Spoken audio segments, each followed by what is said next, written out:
How do we know the writers of the gospel didn't just look at the Old Testament and then attach the prophecies to Jesus?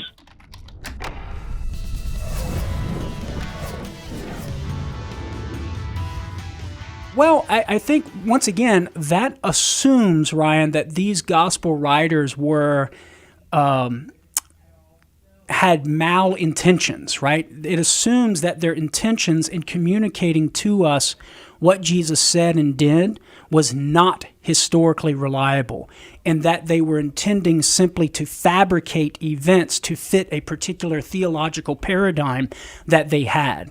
But we would challenge that assumption because there is no reason to think they were fudging the facts, because they had everything to lose and nothing to gain in their articulation of the story of the resurrection of Jesus and going around preaching it. So that's one reason why they were sincere in articulating these events of Jesus as historical facts. Even Luke himself, in his prologue in Luke 1:1-4, says that he is writing an orderly account. He's consulted eyewitnesses, and he's writing an orderly account, and he even uses sophisticated Greek in that prologue there to indicate that he is intending to write reliable history. They are not intending to present fabricated events concerning the life of Jesus. Now, it so happens that in articulating and recording these events of Jesus and looking back at these Old Testament prophecies, they're able to make connections.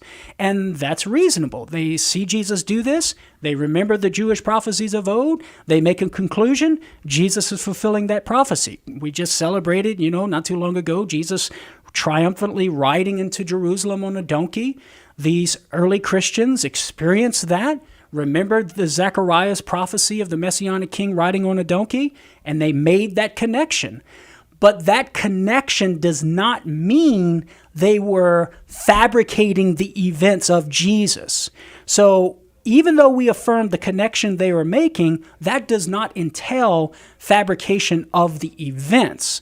So that's where the real issue lies, Ryan. That's where we really have to roll up our sleeves and dig deep and ask the question, do we have good reason to think these early Christians were fabricating these events? That's the question we have to settle first before we even begin to consider the connections they make to the Old Testament text. Because if they were not fabricating the events, if we have good reason to think they were not fabricating the events and were writing legitimate history, well then, the connections they make to the Old Testament in no way is going to give us reason to think that they are fabricating the events. And of course, we have non-biblical, non-Christian, extra-biblical, non-Christian sources that actually verify certain gospel details, such as Josephus, Flavius Josephus, in the first century, Jewish historian, Cornelius Tacitus.